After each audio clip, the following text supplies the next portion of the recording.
တော်လန်ရေးအမိနဲ့ဖုံးကွယ်ထားတဲ့အမောင်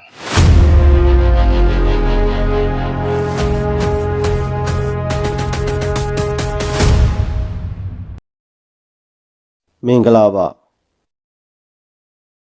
မစ္စတာနိုင်မဲမြန်မာမှကြိုဆိုပါတယ်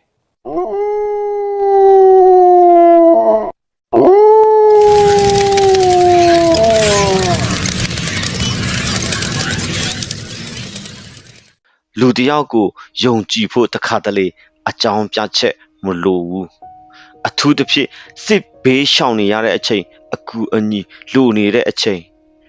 ကူညီမယ်ဆိုတဲ့စကားတစ်ခွန်းကအတက်ကဲကျိုးတစ်ချောင်းလိုဖြစ်တတ်တယ်ဒါပေမဲ့တချို့လူတွေကတော့အဲ့ဒီယုံကြည်မှုကိုပဲလက်နဲ့အဖြစ်အတုံးချကြတယ်ဒီနေ့ကျွန်တော်ပြောမဲ့အကြောင်းကတော့တော်လန်ရေးအမိခံထားတဲ့အာနာယုံကြည်မှုဘာသာရေးပြီးတော့အဲ့ဒီနောက်ွယ်ကအမောင်အကြောင်းသူက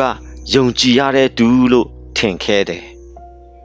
2023ခုနှစ်တော်လန်ရေးကာလဟာလူတိုင်းအတွက်ခက်ခဲနေတဲ့အချိန်တချို့ကတောထဲမှာပုံနေရတယ်တချို့ကဒီနေ့ဘယ်မှာအိပ်ရမယ်ဆိုတာတော့မတိချတဲ့ဘဝနဲ့ရှင်တန်နေကြရတယ်အဲ့ဒီအချိန်မှာအသက်16နှစ်အရွယ်ထောက်ပို့အမျိုးသမီးငယ်ရီချယ်ဟာတော်လန်ရေးအတွက်အလူခံရင်းຫນွေဦးတော်လန်ရေးဆရာတော်ဆိုတဲ့သူနဲ့တိကျွမ်းခဲ့တယ်သူမအမြင်မှာဒီဆရာတော်ဟာတော်လန်ရေးကိုတကယ်ကူညီနေတဲ့သူလူမှုကွန်ရက်ပေါ်မှာလဲလူဒန်းမှုတွေထောက်ပံ့မှုတွေ follower တွေအရာအလုံးကယုံကြည်လို့ရတဲ့လူဆိုတဲ့ပုံရိပ်တစ်ခုလိုပဲဒီနေ့ရီချယ်နေမကောင်းဖြစ်နေတဲ့အချိန်ငွေလိုလားကူညီပေးမယ်ဆိုတဲ့ငွေလွှဲပေးလာတယ်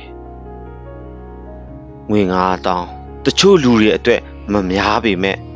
စစ်ရှောင်နေရတဲ့အသက်16နှစ်အရွယ်ကလေးတစ်ယောက်အတွက်အဲ့ဒီငွေကလူတစ်ယောက်ငါ့ကိုဂယူဆိုင်နေတယ်ဆိုတဲ့ခံစားချက်တစ်ခုဖြစ်ခဲ့တယ်ဒါပေမဲ့အဲ့ဒီနေ့ကစပြီးစကလုံးတွေတစ်ဖြည်းဖြည်းပြောင်းလာတယ်မောင်နှမလိုပဲအစပိုင်းမှာတော့မောင်နှမလိုသဘောထားပါကလေးရေနေမကောင်းရင်ပြုစုပေးချင်တယ်အဲ့လိုစကားတွေရီချယ်ကတော့သူစိတ်တန့်နဲ့ပြောတာဖြစ်မှာပါလို့ပဲတွေးခဲ့တယ်ဒါပေမဲ့တဖြည်းဖြည်းနဲ့စကားတွေဟာနေကြော်လာတယ်ကောင်လေးနဲ့အတူနေလားဘာတွေလုပ်နေလဲပုံပို့လာပါဆက်ချက်ပြောပြီးအဲ့ဒီအချိန်မှာရီချယ်နားလဲလာတယ်ဒီအရာဟာကူညီမှုမဟုတ်တော့ဘူးဆိုတာဒါပေမဲ့ပူကြောက်ဖို့ကောင်းတာကနောက်ထပ်ဖြစ်လာတဲ့စကားတွေတီနေရာတွေပေါက်သွားရင်စစ်ကောင်စီကဘယ်လိုလုပ်တယ်သိတယ်မလားဓာတ်ရိုက်မချိန်ချောက်ဘူးဒါပေမဲ့တီနေရာမိသားစုအချက်အလက်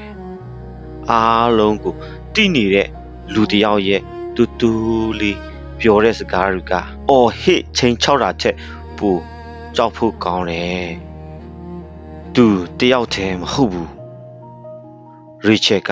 ဒီအရာတွေကိုတယောက်တည်းကြုံနေရတယ်လို့ထင်ခဲ့တယ်ဒါပေမဲ့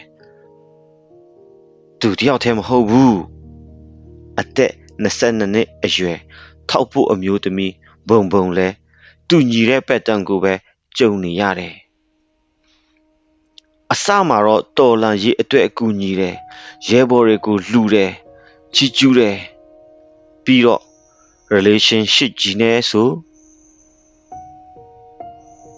လိန်ကိစ္စတွေကိုခံစားရမှာပေါ့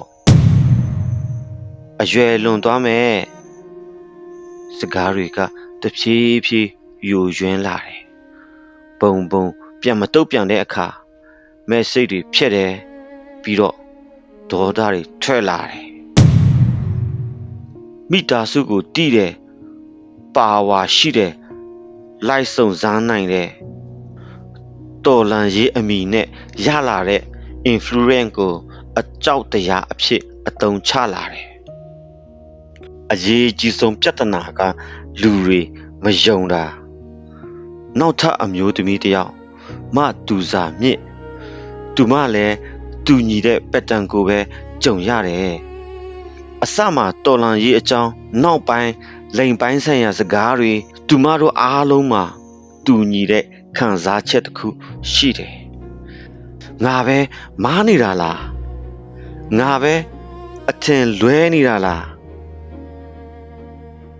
ဘယ်သူယုံမှာလဲဘာလို့လဲဆိုတော့ကျူးလွန်သူဟာတာမန်လူမဟုတ်ဘူးတော်လန်ရေးလုံနေတဲ့သူဆရာတော် follower များတဲ့သူ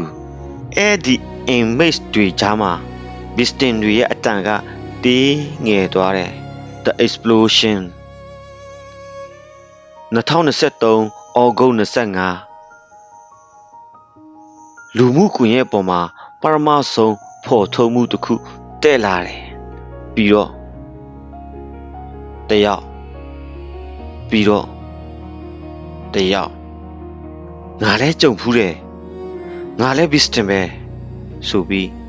အမျိုးသမီးတွေထွက်လာကြတယ်အဲ့ဒီနေ့မှသူတို့တိလိုက်ရတာကဒီကိစ္စဟာတယောက်တည်းမဟုတ်ဘူးဆိုတာတယောက်တည်းမဟုတ်ဘူးတော်လန်ရေးလုံနေတာမို့ခွင့်လို့ရမလားဒါပေမဲ့အဆိုးဆုံးကဒီနောက်ပိုင်းမှာဖြစ်လာတယ်တချို့လူတွေက Bistin တွေကိုပဲပြန်တိုက်ခိုက်ခဲ့ကြတယ်အဲ့ဒီလိုဖော်ထုတ်ရင်တော်လန်ရေးထိခိုက်မယ်